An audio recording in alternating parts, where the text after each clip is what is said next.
Hai, Assalamualaikum, salam sejahtera.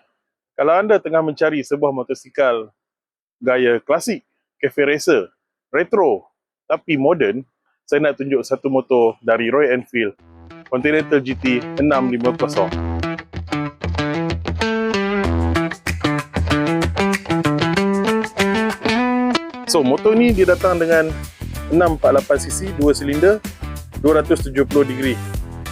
Twin cylinder parallel. So exhaust dia keluar dua dan dia akan pergi ke belakang, kiri dan kanan. Double barrel. Untuk yang model ni nama dia Mr. Clean. Dia datang dengan chrome. Tengah dia ada hitam. Meter dia analog. Dua meter analog. Ada USB Type C. Walaupun nampak klasik retro, tapi ada ciri-ciri moden. Dia datang dengan rim jari. Pakai tube saiz 18 inci.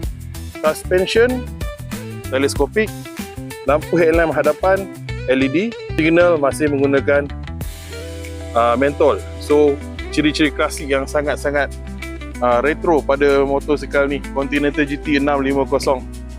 Rim belakang, rim jejari saiz 18 inci. Sistem brake daripada Bybrake dengan ABS depan dan belakang. So daripada pandangan belakang, dual exhaust, lampu belakang, signal semua menggunakan mentol. Ni seat dia, single piece seat, retro, cafe racer. So ini design Mr. Clean, color dia chrome, sangat cantik. Okay, so kalau mana yang berminat nak dapatkan Mr. Clean, kita baru dapat je unit ni. Sekarang masih open untuk booking. Boleh datang segera ke Royal Enfield Ipoh, cari saya ajak. Terima kasih.